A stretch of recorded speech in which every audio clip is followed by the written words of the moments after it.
আগরতলা কুঞ্জবন সেবক সংঘनि সাক্তাर मुंबाई दिनै बायथांबोसोय थैरमानि पान्डा संसार जाखा थैरमानि पान्डाव मानजा गैखा मन्त्री सुशांत चौधरी मेयर दीपक मजुमदार ताई जुदा जुदा आदं रक खाफुरै असाल कुंजबन सेबक संघनि आदं रक बायथांबोसोय थैरलायखा लोक हामकाय सामु याग्रवै রক্তদানকে উৎসবে পরিণত করার জন্য গণ আন্দোলনে পরিণত করার জন্য আমরা প্রত্যেকে সেখানে প্রচেষ্টা নিচ্ছি।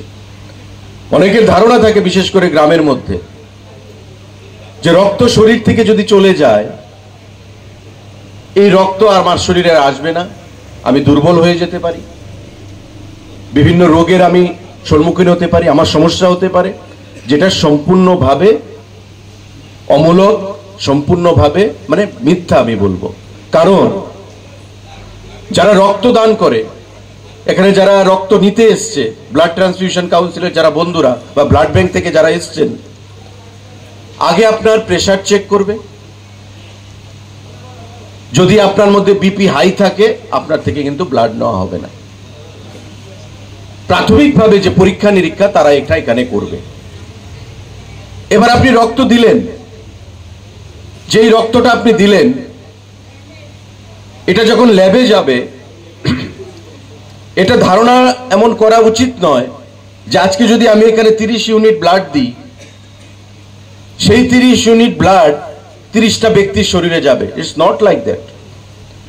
এই 30 ইউনিট ব্লাডের মধ্যে দেখবেন 5 ইউনিট, 7 ইউনিট, 3 ইউনিট ব্লাড তারা নিতে পারছে না। কারণ ল্যাবে যখন যাবে তারা এটাকে প্রসেস করবে, করে কারোর শরীরে আরবিসি বেশি থাকবে, রেড ব্লাড সেল।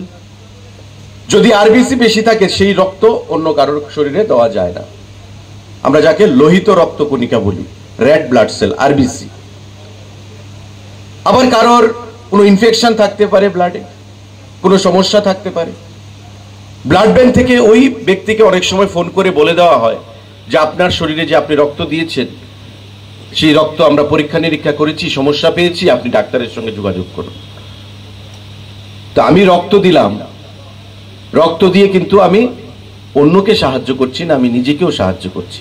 আমি যদি রক্তটা না দিতাম হয়তো আমি জানতাম না, ফোন আসতো না যে আমার কোনো সমস্যা রয়েছে কিনা। এটা একটা দিক।